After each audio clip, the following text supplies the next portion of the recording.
who is a first-year student here, and her topic is on creativity in medicine. And her fun fact is that she speaks 3 languages and is super awesome.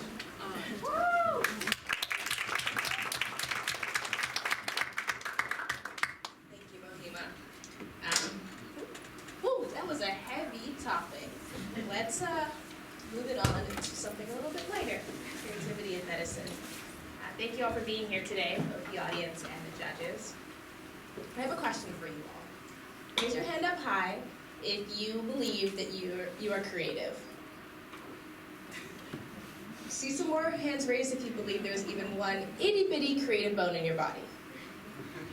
Okay.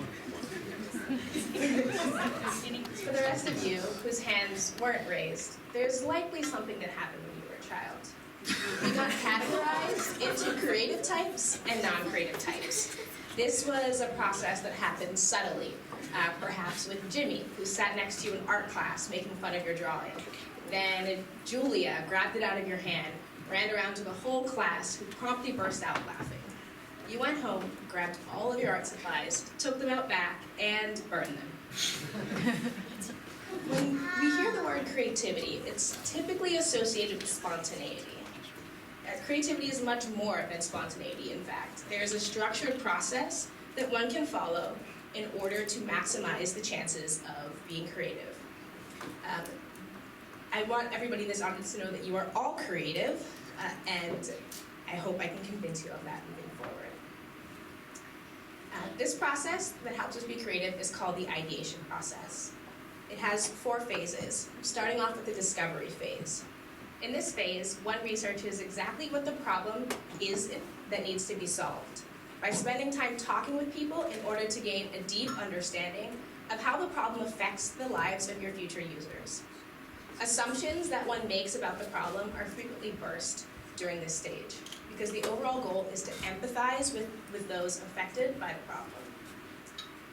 The interpretation phase takes this empathy and allows you to translate it into the needs of different users. It is useful to describe different archetypes of people who are affected by your issue. So let's take the idea of exercising, for example.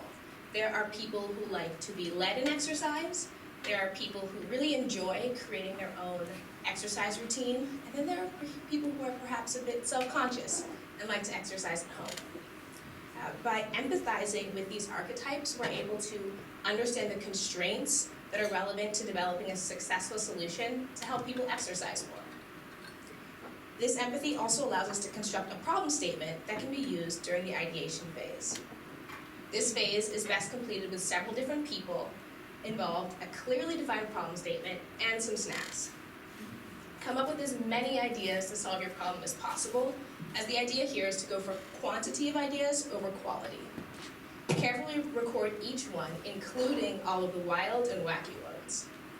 Always say yes in this phase is an important tip for success. Saying yes allows you to build on each other's ideas and prevents you from getting fixated on your very first idea. Carry forth a few ideas into the experimentation phase. In the experimentation phase, you rapidly create a prototype, a very rough mock-up of your idea, and return to the users that you interviewed initially in order to test it with them. It's important to expect failure during the experimentation phase, as the faster you're able to fail, the sooner you can pivot your solution and come up with something that's more creative at the end of the day. How are we going to come up with these ideas? We're going to break our mental models and use reverse brainstorming. Humans utilize mental models to make sense of the world around them. A model is a simplified representation of a part of reality that we'd like to learn more about. They're quite useful in that they help us get through daily life in a timely manner. They also keep us locked into particular patterns of thought. How are we going to escape these patterns? We can frame problems using the phrase, "How might we?" This is one good strategy to open up your mind to creativity. A second is sitting down to think up a story or two that run contrary to your mental models. So when the word creativity is mentioned again, we're thinking of an artist with a smudge of paint on his face as he stares up at a sunset, or a writer furiously typing away at her computer. To break this mental model, consider that creativity is inherent in both the scientific method and in clinical medicine. In the scientific method, scientists are creating new knowledge on a daily basis, whereas clinicians are quite creative in how they communicate with patients of varying backgrounds. The reverse brainstorming technique is used to come up with additional ideas that may be missed during traditional brainstorming. It flips the typical brainstorming technique upside down so that you approach complex problems from a very different perspective. So in this method, instead of collecting ideas for how to solve a problem, think about ways that you could actually make the problem worse. It's best to generate a list of ways to make the problem significantly worse. Later, return to this list and reverse those ideas to discover new solutions that weren't evidently apparent before. For example, during a reverse brainstorming session on helping individuals at risk for diabetes lower that risk, my team joked that we should feed them a bunch of sugar and cookies and things laden full of carbs. From this, we decided that we could actually partner with grocery stores to help people shop for and afford healthier foods. Now it's time to practice your own creative skills. If you're sitting at the end of the row, I'd like you to turn to the person immediately next to you and discuss this riddle.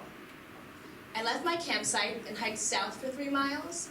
Then I turned east and hiked for 3 miles. Finally, I turned north and hiked 3 more miles, whereupon I found a bear inside of my tent in a food-induced coma. What color was the bear? Go ahead and discuss.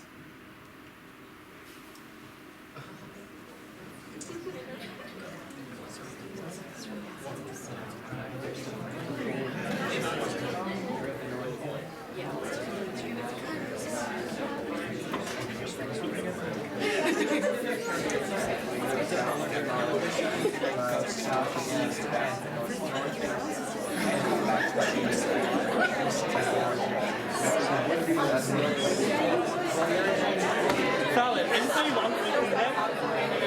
anybody have any idea? Go ahead and shout it out. Get back in?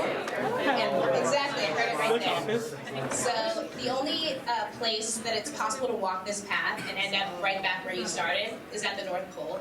The only bears in the North Pole are polar bears, which are white. So the bear was indeed white. I chose this riddle with a 30-second time limit because I wanted to illustrate the quick sources of creativity that we pull on in making rapid decisions in medicine every day. I hope you now appreciate that we are all creative. I hope you're able to explain the ideation process. I hope you have 2 new brainstorming methods to use the next time you're faced with a challenging problem. The process of ideation is the key to unlocking all of our creative boxes, where we can create multiple boxes from which we can jump off and pivot. Why limit yourself to just one box? That's it. Thank you.